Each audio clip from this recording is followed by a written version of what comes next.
નમસ્કાર વિદ્યાર્થી મિત્રો, આજે આપણે ગુજરાતી વિષય વસ્તુની અંદરમાં વાયરલ ઇન્ફેક્શન કરીને છઠ્ઠો પાઠ જે છે એના વિશે અભ્યાસ કરવાના છીએ. એમના લેખક જે છે ગુણવંત શાહ. તો એ પાઠના સંદર્ભમાં આપણે વાત કરીએ તો ભારતીય સંસ્કૃતિ જે છે એની અંદરમાં શરીરને જે છે ને સાહેબ ઈશ્વરનું મંદિર જે છે કહેવામાં આવે છે. અને વેદ ઉપનિષદથી માંડી અને ગીતા સુધી સ્વસ્થ શરીર અને સ્વસ્થ મન છે એ જ સાચી સાધના જે છે એનો આધાર છે રહેલો છે, કે એ જ સાચી સાધનાનો આધાર છે માનવામાં આવે છે. હે શરીર માગમ ખલું ધર્મ સાધનમ, એટલે કે શરીર જ ધર્મ સાધવાનું પ્રથમ સાધન છે. છતાંય આજનો જે માણસ છે આ મૂળ સત્ય જે છે એને ભૂલીને પોતાના શરીર સાથે જે છે એ નિર્દયતાપૂર્વક જે છે વર્તે છે. આ ઉપરાંત બેઠાડું જીવન, વ્યસ્ત અને અસ્વચ્છ વાતાવરણ અને માનસિક તાણ, આ બધા જ મળી અને આપણું જે આરોગ્ય જે છે બરાબર એને ધીમે ધીમે છે ભરખી રહ્યા છે, કે એને નુકસાન પહોંચાડી રહ્યા છે. બરાબર. અને ગુજરાતી સાહિત્યના જાણીતા ચિંતક, લેખક, નિબંધકાર એવા ગુણવંત શાહે જે છે આ વાયરલ ઇન્ફેક્શન નિબંધમાં આ જ સચ્ચાઈ જે છે, આ જ સચ્ચાઈપૂર્વકની જે વાત છે એને વ્યંગ, કટાક્ષ અને ઊંડી સૂઝ સાથે આપણી સમક્ષ અહીંયા છે રજૂ કર્યું છે. અને આપણે ત્યાં કહેવાય છે કે આપણે ત્યાં રોગ એ નિયમ છે અને આરોગ્ય એ અપવાદ છે. એટલે કે રોગ જે છે ને એની કાયમી આદત પડી ગઈ છે, રોગ હોય જ એમ, અને આરોગ્ય જે છે સારું હોય, એક અપવાદરૂપ કિસ્સો હોય એવું બની ગયું છે. આ એક વાક્ય સમગ્ર ભારતીય સ્વાસ્થ્ય ચેતનાની કરુણ સ્થિતિ જે છે એનો અહીંયા ઉલ્લેખ કરે છે. આ વાત જે છે એ આપણે આજના આ વાયરલ ઇન્ફેક્શન પાઠની અંદરમાં જે છે સમજવાનો પ્રયત્ન કરીએ. ચાલો, વાયરલ ઇન્ફેક્શન જે છે અહીંયા આપણે એને આજે સમજવાનો પ્રયત્ન કરીએ. આ શબ્દ છે જાણીતો શબ્દ છે, બધાએ ક્યાંક ને ક્યાંક આ શબ્દ જે છે એના વિશેની માહિતી જે છે એ લીધી હોય. બરાબર, કે એને ખબર જ હોય કે આ શબ્દ જે છે વાયરલ ઇન્ફેક્શન એ કોકના કાને મોઢેથી જે છે આપણા કાન સુધી છે શબ્દ પહોંચ્યો હોય, એટલે કે જાણીતો શબ્દ છે. હવે સૌથી પહેલાં જે છે સર્જક પરિચય આપણે લઈ લઈએ. બરાબર, સર્જક પરિચયની અંદરમાં આપણી સામે જે અહીંયા ફોટો જે છે એ લેખક અને નિબંધકાર, બરાબર, જેણે તો કે બધા ક્ષેત્રોની અંદરમાં જે છે કામ કર્યું છે એવા ગુણવંત શાહ જે છે એમનો ફોટો જે છે, એમનો વ્યક્તિગત પરિચય જે છે આપણે મેળવીએ તો બરાબર 12 માર્ચ જન્મ જે છે 1937ની અંદરમાં રાંદેર, અને કે સુરત, ગુજરાતના સુરતની અંદરમાં જે છે એમનો જન્મ થયો હતો. હવે જો આવો પ્રશ્ન હમણાં ટાટ સેકન્ડરીની એક્ઝામની અંદરમાં જોડકાવાળો પ્રશ્ન હતો, કયો હતો? જોડકાવાળો જે છે પ્રશ્ન હતો. બરાબર, ગુણવંત શાહ જે છે એની એ જન્મસ્થળ જે છે એ સુરત છે. ચાલો, એના પછી જે છે શિક્ષણ એમણે શું મેળવ્યું હતું? તો કે બીએસસી, એમએડ અને શિક્ષણ વિષયમાં જે છે એણે પીએચડી સુધીનો જે છે અભ્યાસ કરેલો છે. વ્યવસાયની અંદરમાં તેઓ અલગ અલગ યુનિવર્સિટીની અંદરમાં પ્રોફેસર તરીકે અલગ અલગ કામ કરેલ છે, તેમજ વિભાગીય અધ્યક્ષ તરીકે પણ જે છે એમણે કાર્ય કરેલ છે. જેમાં વડોદરાની MS યુનિવર્સિટી જે છે એની અંદરમાં અને સુરતની દક્ષિણ ગુજરાત યુનિવર્સિટી છે એની અંદરમાં જે છે એણે અધ્યક્ષ તરીકે કાર્ય કરેલ છે. સાહિત્યિક પ્રદાનની વાત કરીએ સાહેબ, સાહિત્યિક પ્રદાનની વાત કરીએ આપણે ગુણવંત શાહના સાહિત્યિક પ્રદાનની અંદરમાં જોઈએ તો ગુજરાતી સાહિત્યની અંદરમાં મહત્વપૂર્ણ યોગદાન જે છે ગુણવંત શાહે આપ્યું. બરાબર, એણે કેવા ક્ષેત્રોની અંદરમાં જે છે એ પોતાનું પ્રદાન કર્યું સાહિત્યનું? તો કે લલિત નિબંધ જે છે, ચિંતનાત્મક લેખો માટે પ્રસિદ્ધ છે પોતે, ખાસ કરીને છાપાની અંદરમાં પણ એમની જે છે રેગ્યુલર જે છે એ કોલમ આવતી હોય, તમે કદાચ સાંભળી હોય, જોઈ હોય, એમાં બરાબર વાંચ્યું હોય તો. ત્યાર પછી જે છે નિબંધ સંગ્રહો છે, કાર્ડિયોગ્રામ, રણતો લીલાછમ, વગડાને તરસ ટવકાની અને વિચારોના વૃંદાવનમાં. આ જે છે ને એ કટાર લેખ છે. બરાબર, એક સમાચાર પત્રની અંદરમાં પોતે જે છે એ આ નામથી છે લખે છે. આત્મકથા છે, બિલ્લો ટીલો ટચ અને જાત ભણીની જાત્રા, આવી એમની આત્મકથાઓ રહી છે, કે આત્મકથાના જે છે પુસ્તકો રહ્યા છે. ત્યાર પછી ચિંતન ગ્રંથોની વાત કરીએ તો ગાંધીના ચશ્મા, રામાયણ, માનવતાનું મહાકાવ્ય. શું કીધું છે? ગાંધીના ચશ્મા અને રામાયણ જે છે એ માનવતાનું મહાકાવ્ય. બરાબર, મહાભારત માનવ સ્વભાવનું મહાકાવ્ય. આવા જે ચિંતન ગ્રંથો જે છે એમણે આપેલા. આ ઉપરાંત એમણે પદ્મશ્રી એવોર્ડ 2015ની અંદરમાં પુરસ્કાર પ્રાપ્ત થયેલો છે. રણજીતરામ સુવર્ણચંદ્રક જે છે એ 1997ની અંદરમાં પ્રાપ્ત થયેલ છે. અને સાહિત્ય અકાદમી પુરસ્કાર જે છે અને અન્ય પારિતોષિકો એટલે કે સન્માન પણ ગુણવંત શાહને મળેલા છે મિત્રો. તો આ વાત કરી આપણે ગુણવંત શાહના જે છે ગુજરાતી સાહિત્યની અંદરમાં યોગદાન અને એના વ્યક્તિગત પરિચય. ત્યાર પછી હવે આપણે જઈએ તો વાયરલ ઇન્ફેક્શન જે છે એના સંદર્ભની અંદરમાં સૌથી પહેલાં આપણે સમજીએ શબ્દાર્થ. શું સમજવાનું છે? આપણે શબ્દાર્થ સમજવાના છે. બરાબર. હવે જો અહીંયા આપ્યું છે બેદરકાર. બેદરકાર કેવું હોય તો કે સાહેબ જે કાળજી વગરનું હોય એને શું કહેવાય? તો કે એને બેદરકાર કહેવાય. કાળજી વગરનું એને બેદરકાર વ્યક્તિ કહેવાય. જે પોતાની જરાય પણ કોઈ પણ પ્રકારની કાળજી રાખતું ન હોય. બરાબર. તમારી અને મારી આજુબાજુમાં આવા કેટલા બધા બેદરકાર વ્યક્તિઓ હોય એના ઉદાહરણના દાખલાઓ છે એ આપણે ગોતવા પડે નહીં. મથવું. મથવું એટલે શું કરવું? મહેનત કરવી અને પ્રયત્ન કરવો. સતત મથતા રહેતા હોય હે ને. અમુક મારા જેવા વ્યક્તિઓ હોય હે ને, તમારા જેવા હોય હે ને, કે જે સતત ને સતત મૈથા જ રાખે અને એને સાહેબ પ્રયત્નનું મીઠું ફળ છે ચાખવા મળે. બરાબર. પછી સંકટ. સંકટ એટલે આપત્તિ અને આફત હે ને. ત્યાર પછી છે વાયરલ. વાયરલ એટલે રોગ પેદા કરનાર અતિ સૂક્ષ્મ જે જંતુવાળું જીવાણું હોય એને વાયરલ કહેવાય. અને આપણે સામાન્ય રીતે ડૉક્ટર જે છે ને એ વાયરલ ઇન્ફેક્શન એવો શબ્દ છે વાપરતા હોય. વાયરલ એટલે શું? તો કે એક સૂક્ષ્મ જીવાણું જે છે એના દ્વારા જે છે એ રોગ ફેલાતું હોય. બરાબર. ત્યાર પછી છે નિરોગી. નિરોગી એટલે તંદુરસ્ત અને આરોગ્યમય એવો અર્થ થાય હે ને. જેને કોઈ પણ પ્રકારનો ટૂંકમાં રોગ નથી અને તંદુરસ્ત વ્યક્તિ કહેવાય. આરોગ્ય જેનું સારું છે એટલે કે આરોગ્યમય કહેવાય. પ્રહાર. પ્રહાર એટલે શું? તો કે ઘા થાય. અને અહંકાર એટલે કે અભિમાન. શું થાય? અહંકાર એટલે કે અભિમાન. માણસને વાતની અંદરમાં છે આજે સમય જુઓ તમે અભિમાન આવી જાય છે હે. તો એ અભિમાન જે છે અહીંયા છે. ત્યાર પછી કાર્ડિયોગ્રામ. જો આવો આપણે દવાખાનાઓની અંદરમાં જઈએ ત્યારે જે છે કોઈ બીમારી હોય તો મોટી બીમારી તો એમ કે તમારે કાર્ડિયોગ્રામ છે કરાવવો પડશે એને. કાર્ડિયોગ્રામ એટલે શું? તો કે હૃદયના ધબકારા આલેખતું યંત્ર. બરાબર. હૃદયના ધબકારા આલેખતું યંત્ર કહેવાય. પછી ઓલું ડૉક્ટર આમ માપે ને અહીંયા કાનમાં રાખીને એને સ્ટેથોસ્કોપ કહેવાય. શું કહેવાય? સ્ટેથોસ્કોપ. બરાબર. ત્યાર પછી છે સાયકિયાટ્રિસ્ટ. બરાબર. તો જે મનોચિકિત્સક હોય એને સાયકિયાટ્રિસ્ટ તરીકે જે છે ઓળખવામાં આવે છે. આ બધા જે છે એમાં થોડાક અઘરા પડતા શબ્દો જે છે એની આપણે વાત કરી. ત્યાર પછી આપણે જોઈએ. ત્યાર પછી આ પાઠની અંદરમાંથી કેટલાક રૂઢિપ્રયોગ છે. શબ્દ સમૂહ માટે એક શબ્દ છે જે એની વાત કરીએ. ચાલો અહીંયા જે છે આપણી સામે રૂઢિપ્રયોગ. બરાબર. સૌથી પહેલાં રૂઢિપ્રયોગમાં અહીંયા શું છે? તો કે સુગ હોવી. શું કીધું છે? સુગ હોવી હે ને. એટલે કે ચિતરી ચડવી. ઘણા જે છે એટલા ગંધારા ગોબરા હોય વ્યક્તિઓ. બરાબર. એને જોયો તો આપણને સુગ ચડે હે ને. આપણી બાજુમાં હોય તો આપણને એમ થાય કે હવે આ ક્યાં આવ્યું હે. તો ટૂંકમાં એ સુગ હોય એટલે કે ચિતરી ચડતી હોય. મનના મેલા હોવું એટલે ખરાબ દાન જ ન હોવું હે ને. એ એના મનમાં સારો વિચાર જ ન હોય. બીજાનું કરી જ નાખવાની ભાવના હોય એટલે કે ખરાબ દાન જ ન હોય. બરાબર. એવી વાત છે. ત્યાર પછી છે શબ્દ સમૂહ માટે એક શબ્દની વાત કરી. શેની? હા. હવે અહીંયા શું છે? આ શબ્દ સમૂહ માટે એક શબ્દ છે એની અંદરમાં આજે આ છીક છે એ શરૂ થઈ છે. કદાચ મારે વાયરલ ઇન્ફેક્શનનો ભોગ ન બનવું પડે હો. આ પાઠના સંદર્ભમાં જે છે જો અહીંયા તમારી સામે લાઈવ આવી જાય. હા. વ્યંગમાં કેવું એને આપણે શું કહીએ સાહેબ? કોઈ આપણે વ્યંગ કરતું હોય ને, વ્યંગ એટલે શું થાય? તો કે કટાક્ષ કરવો. શું થાય? શબ્દ સમૂહ માટે છે એક શબ્દ કટાક્ષ. જેને કોઈ સંભાળ રાખનાર નથી, જેને કોઈ સંભાળ રાખનાર ન હોય બરાબર એને અનાથ કહેવાય. શું કહેવાય? અનાથ. જેનો કોઈ નાથ નથી. એનો ઉપરવાળો એક જ નાથ. રામ રાખે તેને કોણ ચાખે. બરાબર. એ રામ ભગવાન. હા. જેને કોઈ રોગ નથી એને શું કહેવાય? તો કે એને સાહેબ નિરોગી કહેવાય. બરાબર છે. આ જે છે શબ્દ સમૂહો જે છે. બરાબર. ચાલો એના પછી આપણે જોઈએ. એના પછી સમજૂતી જે છે જોવાની. બરાબર. એ સમજૂતી જોતા પહેલાં આપણે થોડીક વાત જે છે એ આ પાઠના સંદર્ભમાં ઉપરછલી વાત હું તમને કરું છું જે સમજીએ. બરાબર છે. હા. આ નિબંધની અંદરમાં છે ને લેખકે આપણા સમાજની કેટલીક મર્યાદાઓ છે તરફ જે છે આંગળી ચીંધવાનો પ્રયત્ન કર્યો છે. અને આપણે પાછી ગુજરાતી પ્રજા એટલે આપણે આરોગ્યની બાબતની અંદરમાં તો હાવ બેદરકાર, જરાય કાળજી લેતા જ નથી હે ને. જેના કારણે કેટલા બધા રોગો છે ને શરીરની અંદરમાં જે છે એ હટ કરી જાય, ઘર કરી જાય, બરાબર, વસી જાય. અને આપણે ખરેખર તો આપણે શાસ્ત્રોની અંદરમાં એવું કીધું છે કે પહેલું સુખ તે જાતે નર્યા. બરાબર. ત્યાં આપણે કહેવત છે. પણ આપણે જીવનમાં ભાગ્યે જ ક્યારેક જે છે એને ઉતારતા હોઈએ જીવનમાં હે ને. કુટેવો આરોગ્ય. બરાબર. કુટેવો જે છે ને આપણે વધારે પડતી હોય હે ને. કુટેવો અને આરોગ્ય એક સિક્કાની બે બાજુ જેવા છે. બરાબર. એક બાજુ કુટેવ હોય, બીજી બાજુ જે છે આરોગ્ય. પણ બેયનું ક્યારેય ભેગું થાય નહીં.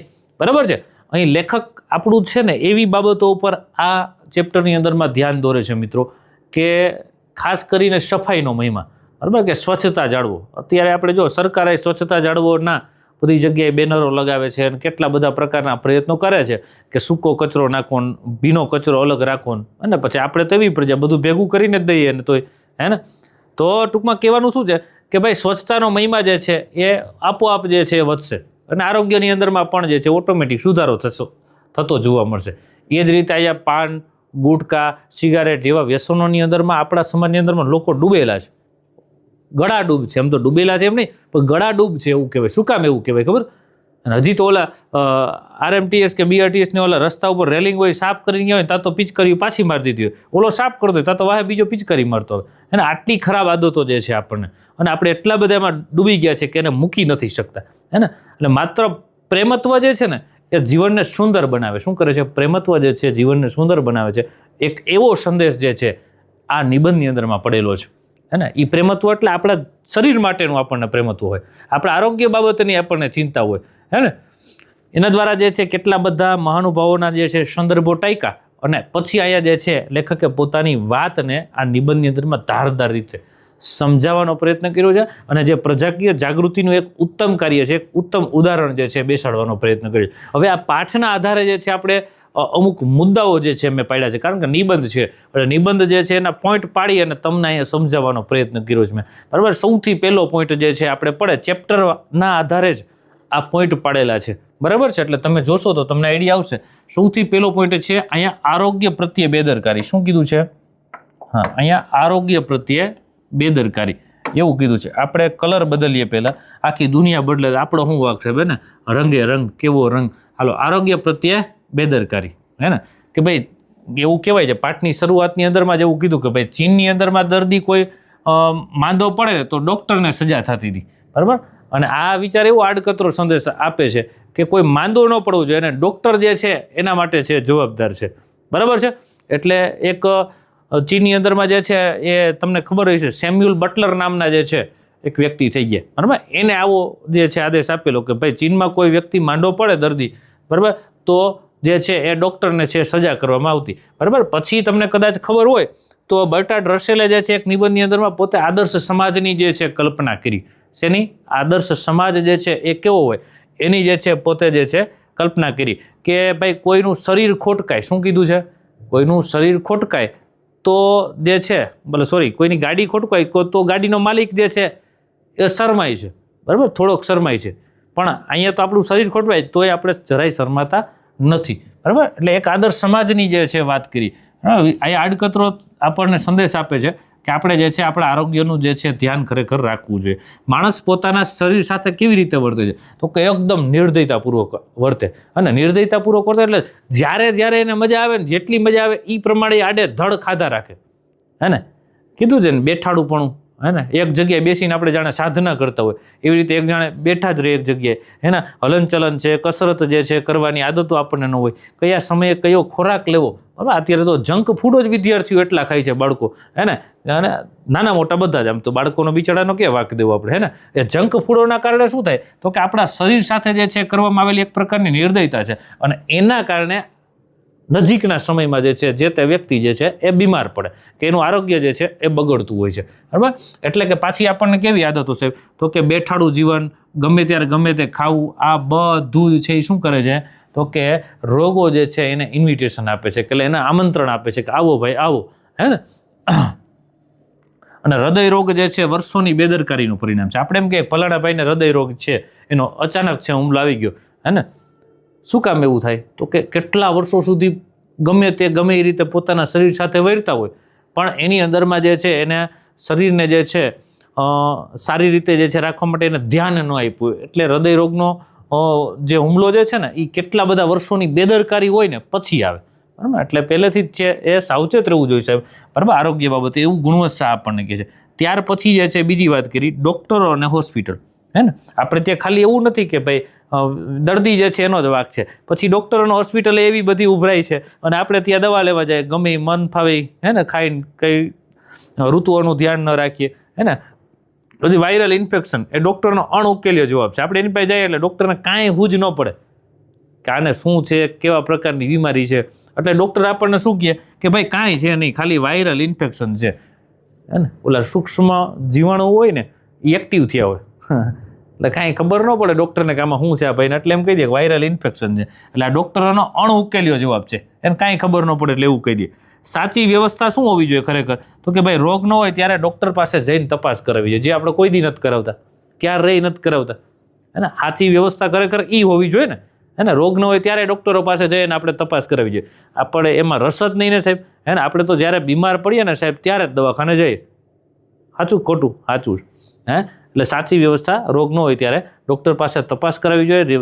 સમયાંતરે જે છે શરીરના જે છે રિપોર્ટો કરાવવા જોઈએ. એને ઓપીડીમાં ભીડ હોય, એને જાણે કીડિયાર ઉભરાણું હોય એવી રીતે ઓપીડીની અંદરમાં જે છે ભીડ છે લોકોની જામી હોય. એટલે સભ્ય સમાજ માટે આ જે છે ને લેખક એવું કહે છે કે શરમની વાત છે. આપણે યાર એટલા બેદરકાર છીએ કે આપણે આપણા પોતાના સ્વાસ્થ્યનું જે છે, લોકોની તો બીજાની વાત તો ત્યાં રહી, આપણે પોતાના સ્વાસ્થ્ય બાબતે બળ છે એટલા જાગૃત છીએ નહીં. એટલે અહીંયા જે છે લેખક આ બે બાબતો જે છે મુદ્દાઓને ધ્યાનમાં લઈને વાત કરે છે, બરાબર ને. ત્યાર પછી ગંદકી અને ગરીબી. હે ને, ભારતની પ્રજા જે છે ને એને ગંદકી સાથે નાતો છે, હું તો એમ કહું. કારણ કે ભારતની પ્રજા ગંદકી પ્રત્યે જોઈએ એટલી સુગ નથી, એટલે કે એને સ્વચ્છતા બાબતે એટલી બધી છે જાગૃતતા નથી, અને એના કારણે શું થાય છે તો કે બીમાર પડે છે. હે ને, આપણી આજુબાજુમાં એટલી બધી ગંદકી હોય છતાંય આપણે ધ્યાન ન દેતા હોય, રોજ ત્યાંથી પસાર થતા હોય તોય ધ્યાન ન આપતા હોય, બરાબર. એટલે ભારતની પ્રજા જે છે એની અંદરમાં ગંદકી પ્રત્યે જોઈએ એટલી સુગ નથી. ગરીબ અને ગંદકીના ભેરવિથ શું કીધું છે?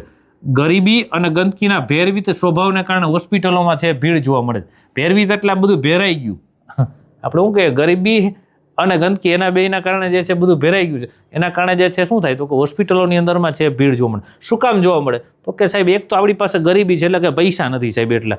હે, આપણે એવા લોકો જોઈએ છે ને સમાજની અંદર કે ભાઈ ઝીણું મોટું હોય તો જવા દે ને ભાઈ, નથી લેવી દવા. હે ને, પછી તો કે ગંદકી જે છે એના કારણે આપણે બીમાર પડીએ છીએ. તો આ બે છે જ્યારે ભેરાઈ જાય છે ત્યારે શું થાય છે તો કે એના કારણે હોસ્પિટલોની અંદરમાં ભીડ છે જોવા મળે છે અને લોકો બીમાર પડે છે. આપણે ત્યાં રોગ નિયમ છે અને આરોગ્ય અપવાદ છે, બહુ વ્યવસ્થિત, બહુ સરસ વિધાન છે. એટલે શું કીધું છે, આપણે ત્યાં રોગ જાણે કે નિયમ હોય, હે ને, કાયમી હોય, એના માટેની કાયમી આદત આપણને પડી જતી હોય. એને મારા જેવા ઝીણા મોટા પગ દુખતા હોય, માથું દુખતું હોય, નાહીને થાય તો એને ચક્કર આવતા હોય ને આવું બધું ચાલુ જ હોય. એટલે કે રોગ નિયમ છે. કારણ એનું કારણ શું કે આપણે ધ્યાન નથી આપતા આપણા શરીર પ્રત્યે, બેદરકાર છીએ. હે ને, એટલે ત્યાં રોગ નિયમ બની ગયો છે કાયમી માટે, અને આરોગ્ય જે છે ને અપવાદ હોય છે. એટલે આપણે સારું ભાગ્ય જ હોય ક્યારેક. હે ને, બાકી તો તમારા જેવડા અત્યારે હશે ને નાની ઉંમરના, તો એ લોકો એમ કહેતા હશે કે મને આમ થયું ને તેમ થયું. તમે કોઈ દી એવું સાંભળ્યું કે જે આખો દિવસ મજૂરી કામ કરે છો? ઓલા તમે કદાચ હું જોતો હોય અમુક લોકો બિચારા એના મજૂરી કામ કરતા હોય, એ કોઈ દી એમ નથી કહેતા કે મારી કમર દુખે છે ને, હે ને, મારા પગ દુખે છે ને. એને ખબર જ છે સાહેબ ઉઠીને જ આ કરવાનું. હે, આપણે જેટલી સુવિધાઓ મળી એટલે આપણે આ બધું ચાલુ કર્યો કાર્યક્રમ. પછી આપણે જો આ સભ્ય સમાજ, હો ભાઈ, ખાણીપીણી વાળો સભ્ય સમાજ, ખાણીપીણી વાળો સભ્ય સમાજ, બરાબર. હવે જો ખાણીપીણી વાળો સભ્ય સમાજ એટલે કે આ ભણેલા લોકોની વાત છે, બરાબર. સભ્ય સમાજ એટલે કે અહીંયા લેખક કહે છે ગુટકા સિગરેટ પર ખર્ચ જે છે આપણે બેકાબુ થઈને ખર્ચ કરીએ, એને જેનો કોઈ કાબુ નથી હોતો. પણ ફળ ન ખવાય, બરાબર. આપણે જે છે ને એ પીઝા ખવાય સાહેબ, હે ને, ફાકી ખવાય 150 રૂપિયા 50 રૂપિયા એમાં બગાડે ભાઈ. વ્યસનની અંદરમાં વિમલ ખવાય, હે ને, આ બધું ખવાય. પણ ફળ છે, હે ને, પછી કાજુ બદામ છે, બરાબર, આ બધા જે છે આપણને લેવા મોંઘા પડે સાહેબ. જુઓ તો ખરી, સફરજનના ભાવ 150 રૂપિયા હોય, 200 રૂપિયા કિલો, હે ને, અને આ તો ફાકી 1000ની કિલો હોય તોય ખાય છે. હે, એટલે આ આપણા સભ્ય સમાજની જે છે મર્યાદાઓ છે સાહેબ. એને લગ્ન પ્રસંગોની અંદરમાં અતિ ભોજન હોય, પેટ છે એ બગાડવાની સ્પર્ધા હોય.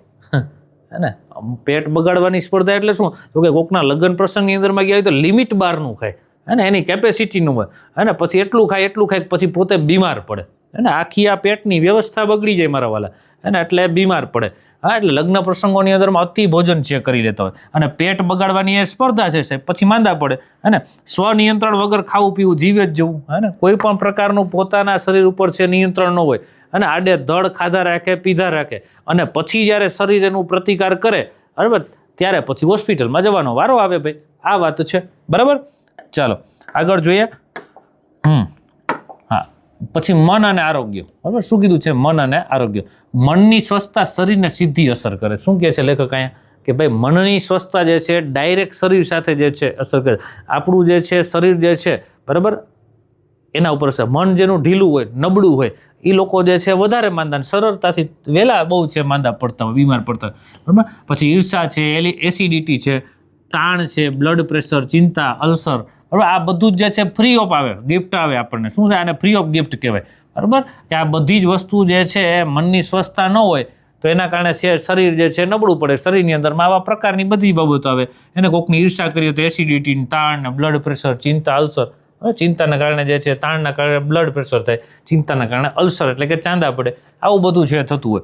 હાસ્ય જે છે, ભજન અને પ્રાર્થના, જો 3 બાબતો કીધી. હાસ્ય, ભજન અને પ્રાર્થના જે છે ને એ તાણ ઘટાડવાના અહીંયા ઉપાય એટલે કે અહંકાર સૌથી મોટો રોગ છે. આ તાણ ઘટાડવાના જે છે ઉપાય છે હાસ્ય, ભજન અને પ્રાર્થના. એના દ્વારા છે માણસ પોતાનું સ્ટ્રેસ છે ઓછું કરી શકે.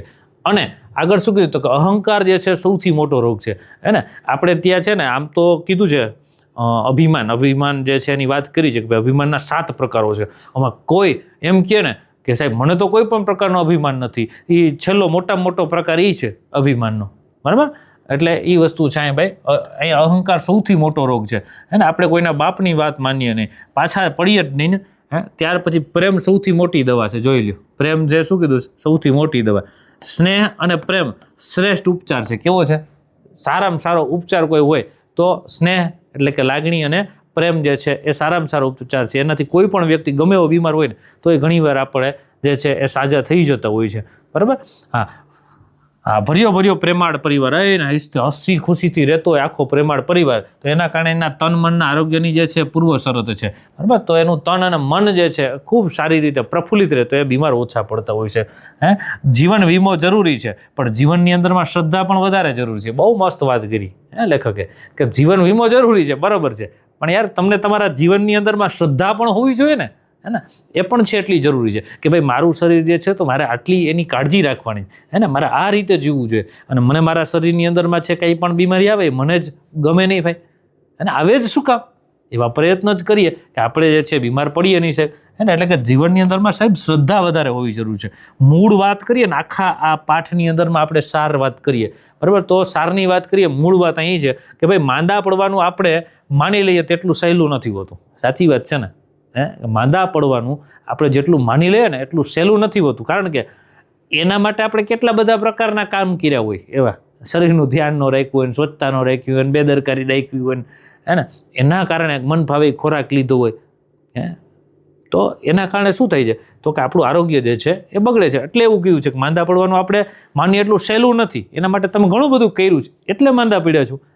અને આ વાક્ય સાથે અહીંયા નિબંધ છે પૂર્ણ થતો હોય છે. અહીંયા આ નિબંધ જે છે આપણો પૂર્ણ થાય છે. એટલે કે અર્થ કે રોગ આપોઆપ, બરાબર, આપોઆપ નથી આવતો. અને કોઈ પણ પ્રમાણની અહીંયા છે કંઈક બીજું હશે. બરાબર.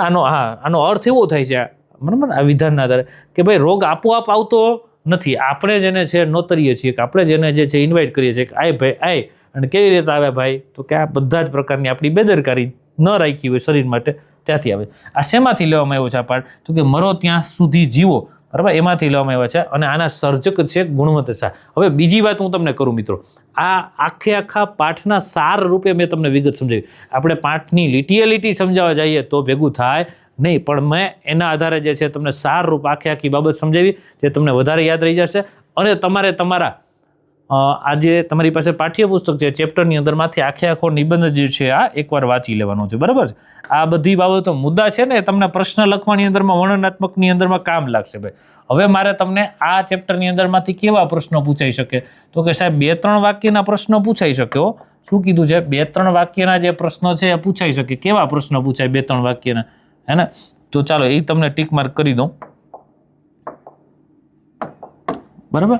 ચાલો 2-3 વાક્યની અંદરમાં છે ને લેખક માલિકને શરીરે કરેલો ક્રૂર કટાક્ષ આને કહે છે. બરાબર. કે કોને ગણાવે છે? બરાબર. એવું તમને માની લો કંઈ પૂછ્યું કોને કહે છે તો તમારે એ પ્રશ્ન 2 માર્ક્સમાં કે 3 માર્ક્સમાં પૂછાય તો કર્તાકૃતિ સાહિત્ય પ્રકાર અગાઉ મેં તમને વાત કરી છે એ મુજબ લખી અને પછી તમારે મૂળ પ્રશ્નને સમજી અને પછી જવાબ લખવાનો છે. હું તમને લાસ્ટની અંદરમાં મેં એવું વિચાર્યું છે, આજે હું કામ કરતો હતો બરાબર ત્યારે એવું વિચાર્યું છે કે લાસ્ટની અંદરમાં આખા ચેપ્ટરના આધારે હું થોડાક પ્રશ્નો જે છે ને તમને મસ્ત મજાના તૈયાર કરીને આપું એટલે તમે બહુ સારી રીતે જે છે એ લખી શકો. એ ફાઇલ તમને આપણે આમાં એડ કરી દઈશું. બરાબર. જો તમે આમાં મેં તમને કીધું છે ને એ સિવાયનું હું તમને ઘણું આપીશ અને આપું જ છું. જો તમને એક મોક ટેસ્ટ એડ કરી દીધી, હજી પાછળ આપણે મોક ટેસ્ટ એડ કરશું. બરાબર. એટલે વ્યવસ્થિત નિયમિત છે જોજો એટલે તમને વાંધો આવે નહીં. બરાબર. બીજું છે હા, માંદા પડવાનું આપણે માનીએ તેટલું સહેલું નથી આ વિધાન સમજાવવું. હવે આ કેવી રીતે વિધાન સમજાવવાનું? તો પહેલા વિધાન તમારે સમજવું પડે, વ્યવસ્થિત સમજીને પછી આ વિધાનના સંદર્ભમાં લખવાનું. કર્તા કૃતિ સાહિત્ય પ્રકાર અને તમે મૂળ સ્ત્રોત પણ આમાં લખી શકો. પછી છે ખાનપાન અંગેના લેખકના વિચારો છે, બરાબર, તમારે પાઠના આધારે છે જણાવવાના છે. હવે પરીક્ષાની અંદરમાં જે છે સવિસ્તાર પ્રશ્નોમાં કેટલી બાબતો ધ્યાનમાં રાખવી જોઈએ, પછી આપણે સવિસ્તાર પ્રશ્નો ઉપર જઈએ. તો કે ખાસ કરીને જ્યારે તમે પરીક્ષાની અંદરમાં સવિસ્તાર પ્રશ્નો લખો ત્યારે પ્રસ્તાવનામાં સાહિત્ય પ્રકાર લેખકનો ઉલ્લેખ અવશ્ય કરવો જોઈએ પ્રસ્તાવનાની અંદર, અને પ્રસ્તાવના ફરજિયાતપણે લખવી જ. કર્તા કૃતિ સાહિત્ય પ્રકાર તો લખવાનો જ છે. હવે શું લખવાનું છે? ઉપર કર્તા કૃતિ શાપ્ર અને શાપ્ર એટલે સાહિત્ય અને મૂળ સ્ત્રોત લખો સાહેબ, કેમાંથી કૃતિ લીધી, મસ્ત મજાનું તમે લખી શકો. પછી વચ્ચે મુદ્દાવાર ક્રમ રાખો, પ્રશ્ન સમજી અને મૂળ વાત જે છે એને શું કરવાની છે? સ્પષ્ટ કરવાની. મુદ્દાવાર જે છે તમારે ક્રમ રાખવો છે કે આના પછી આ જ મુદ્દો આવે, આ પ્રશ્નમાં આપણે આ જ વાત કરવાની, બરાબર, અને મૂળ વાત સમજીને પછી પ્રશ્નનો જવાબ લખવાનો. પછી 1-2 અવતરણ છે જો આપણે ઉમેરી શકીએ તો ઉમેરવા, જેથી ગુણ વધશે. હે ને? પરીક્ષક જે છે ને એમ થશે કે ભાઈ આને ગુણ આપો. કેમ ઓલું અહીંયા સરસ મજાના આ પાઠની અંદર 2-4 વિધાનો આપ્યા છે તે આપણને ગમે એવા વિધાનો, એવી રીતે તમારે પણ આમાં જોવું. ઉપસહારની અંદરમાં જે છે એ સારગ્રાહી વાક્યો લખવા જોઈએ. કેવા લખવા જોઈએ? ઉપસહાર કરતી વખતે સારગ્રાહી, કે એનો સાર જે છે ચેપ્ટરનો આવે એ પ્રકારના વાક્યો જે છે કે વિધાનો તમારે એમાં લખવા જોઈએ, બરાબર. ત્યાર પછી જે છે 8-10 વાક્યની અંદરમાં ઉત્તર આપો. શું પ્રશ્ન છે? 8-10 વાક્યની અંદરમાં ઉત્તર આપો. એની અંદરમાં સૌથી પહેલો પ્રશ્ન છે મારા વાલા કે હૃદય રોગનો હુમલો કંઈ મફતમાં નથી મળતો. વાયરલ ઇન્ફેક્શન પાઠના આધારે આ વિધાન તમારે સમજાવવાનું. તો હવે એના સંદર્ભમાં મેં અહીંયા મસ્ત મજાની એની પ્રસ્તાવના લખી. હવે પ્રસ્તાવનાની ઉપર એ શું લખવાનું? તો કે પ્રસ્તાવનાની ઉપર આની ઉપર આપણે શું લખશું? પ્રસ્તાવના પહેલા. તો કે પ્રસ્તાવના પહેલા જે છે આપણે લખીએ સાહેબ કર્તા લખીએ. શું લખીએ? મેં હમણાં જ વાત કરી. પછી કૃતિ લખીએ, પછી શાપ્ર લખીએ એટલે સાહિત્ય પ્રકાર લખીએ, મૂળ સ્ત્રોત લખીએ. આવી બધી વસ્તુને મસ્ત બોક્સ બનાવી દઈએ. તમે થોડુંક વધારે વિશેષ લખો તોય ચાલે. કવિનું જન્મસ્થળ છે, કવિનું નામ છે, બરાબર, વધારે. તો આ બાબત જે છે મેં જો અહીંયા તમને હમણાં આગળ વાત કરી કે ભાઈ આ બાબત પહેલાં લખવાની, પછી પ્રસ્તાવનામાં શું કરવાનું? તો કે ભાઈ લેખકનું નામ આવે, એનો સાહિત્ય પ્રકાર આવે, કૃતિ જે છે ને જે છે સાંકળી લેવાય. એટલે કે માનવ જીવનના સૌથી અગત્યના પાસા આરોગ્ય વિશે ઊંડો વિચાર કરાવે છે આ ચેપ્ટરની અંદરમાં. લેખક સ્પષ્ટ કહે છે કે આપણે ત્યાં રોગ નિયમ છે અને આરોગ્ય અપવાદ છે. આ વિધાન સરસ મજાનું છે, આ વિધાન તમે લખી શકો. આ કડવી સચ્ચાઈ સામે લેખકે આરોગ્ય જાળવવાના અનેક પ્રકારના ઉપાયો સૂચવ્યા છે. તો આ રીતની તમે પ્રસ્તાવના એમાં બાંધી શકો. અને પછી તમારે જે છે પ્રશ્નને જે છે સમજાવવાનો, બરાબર, કે આપણે આરોગ્ય જાળવણીના ઉપાયો. હવે તમારે આવા ઉપાયો જે છે આવી રીતે પોઈન્ટ પાડી નથી લખવાના. આપણે મોટા ભાગે શું હોય આમાં લખી શકો, નિબંધ છે એટલે લખી શકો, બરાબર, આ પ્રશ્ન આવે તો. પણ મોટા ભાગે ગુજરાતીની અંદરમાં પેરેગ્રાફ પાડી અને પછી લખવાની આદત પાડવાની છે, બરાબર ને, ઉપરની લીટી અડાડી. જો અહીંયા જે છે મુદ્દાઓ આપ્યા છે, નિયમિત તબીબી તપાસ, પછી સ્વચ્છતા અને સ્વજાગૃતિ, બરાબર, અહીંથી બીજો મુદ્દો શરૂ થાય. ત્યાર પછી સંયમિતતા અને ખાનપાન, બરાબર, અને વ્યસનોને ત્યજવા, બરાબર. એટલે આ બાબત છે. તમારે આ મુદ્દાઓના સંદર્ભમાં મેં તમને લખીને જ આપ્યું છે, એટલે તમારે એ વાંચવાનું છે ને એક મસ્ત મજાની બુક બનાવવાની છે. આ બધા જ મુદ્દાઓ છે, બરાબર. આ મુદ્દાઓના આધારે એક મસ્ત મજાની બુક બનાવવાની છે અને એની અંદરમાં સવિસ્તાર પ્રશ્નો જાતે લખવાની આદત પડવાની છે આ મુદ્દાઓને ધ્યાનમાં રાખીને. આટલું તમને સરળ કરી દઉં છું જે તમને મેઇન્સ પરીક્ષાની અંદરમાં ખૂબ ઉપયોગી થવાનું છે, બરાબર. અને લાસ્ટમાં પછી પાછું આપણે શું કરવાનું? ઉપસાર કરવાનો.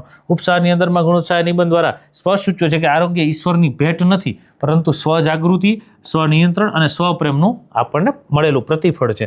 શારીરિક, માનસિક અને સામાજિક ત્રણેય સ્તરે સ્વચ્છ અને સંયમી જીવન જ સાચા આરોગ્યનો આધાર કહેવાય છે. અને માંદા પડવાનું આપણે માનીએ છીએ એટલું સહેલું નથી. આ અંતિમ વાક્ય જ સમગ્ર નિબંધનો સાર ગણાય છે.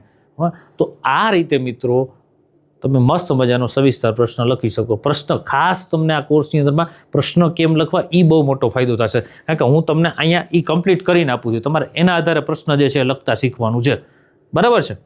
ચાલો એના પછી આપણે જોઈએ આ એક પ્રશ્ન સવિસ્તાર, અને હજી આ ચેપ્ટરની અંદરમાંથી બીજો એવો પ્રશ્ન જે છે જે પૂછાઈ શકે, બરાબર. એના સંદર્ભમાં જો અહીંયા મેં તમને આપી દીધું છે ઉપર કર્તા કૃતિ સાહિત્ય પ્રકાર લખવાનો, બરાબર. આ પ્રશ્ન આપ્યો છે, પછી આ તમારી પ્રસ્તાવના છે જો આટલી, બરાબર, મેં લખેલી. પછી અહીંયા જે છે એ તમારો ઉપસંહાર છે, બરાબર, આટલો ઉપસંહાર છે. અને મૂળ જે વાત તમારી સમજાવી છે આપણે પ્રશ્ન જે છે એને સ્પષ્ટ કર્યો છે લેખકના વિચારો દ્વારા, બરાબર. આ રીતે ટૂંકમાં તમારા પ્રશ્નો વાંચજો, લખજો, પોતાની બુક બનાવજો અને મસ્ત મજાનું પરફોર્મન્સ છે એની અંદરમાં કરજો, બરાબર. અને બહુ સારું કામ હોય તો તમે મને મોકલજો, છૂટ છે, બરાબર. એટલે અહીંયા જે છે આ ચેપ્ટરની અંદરમાં છે આપણે એ બાબતો જોઈએ. હવે થોડી ખાસ એના સાર સ્વરૂપે હું તમને બાબત કહી દઉં કે ગુણવંત શાહે છે ને આ નિબંધ દ્વારા કોઈ ઉપદેશ નથી આપ્યો આપણને, બરાબર. તેઓ એક આપણી સામે એક અરીસો ધરે છે અને આ અરીસાની અંદરમાં જે છે ને આપણે આપણી જ બેદરકારી છે, બરાબર, આપણો જે અહંકાર જે છે, આપણી જીવનશૈલીની જે કુટેવો જે છે એ આમાં જોઈ શકીએ છીએ. અને ગાંધીજી છે લગભગ માંદગીને જે છે એ અપરાધ ગણતા હતા, બરાબર. આ વિચાર અહીંયા જે છે આ પાઠના સંદર્ભમાં વધુ પ્રાસંગિક હોય એવું લાગે છે આપણને. હે ને. પછી પ્રાર્થના છે, ભજન છે ને સ્નેહ, આ ત્રણેય એના ઉપચાર રૂપે જે છે અહીંયા છે રજૂ કરવામાં આવ્યા છે, બરાબર, જે હોસ્પિટલોની અંદરમાં તમને મળતા નથી. અને ભર્યો પ્રેમાળ પરિવાર જે છે એની વાત કરી કે આ ત્રણેય સ્ત્રોત બની શકે જે છે સારા આરોગ્ય માટેના. હે ને. એટલે કે સારું સાચું આરોગ્ય જે છે એ બની શકે. શારીરિક, માનસિક અને આત્મિક ત્રણેય સ્તરે જે છે, જો શબ્દ સમજજો, પકડજો, શારીરિક, માનસિક અને આત્મિક ત્રણેય સ્તરે જે છે સ્વચ્છ, સંયમી અને સ્નેહભર્યું જીવન, બરાબર, જીવવાથી જ પ્રાપ્ત જે છે સારું આરોગ્ય થાય આપણને. એટલે માંદા પડવાનું આપણે કીધું છે માનીએ એટલું સહેલું નથી હોતું, પણ આ અંતિમ સૂત્ર જે છે સૌથી મોટો આપણને સંદેશ આ પાઠની અંદરમાંથી આપે છે કે ભાઈ જીવન વીમો નહીં લ્યો ને તો ચાલશે, પણ જીવનની અંદરમાં શ્રદ્ધા હોવી જોઈએ, એ જ આપણી સાચી મૂડી છે મિત્રો. અસ્તુ. જય હિન્દ. ભારત માતા કી જય. વંદે માતરમ. અને અડી અડીને છૂટા.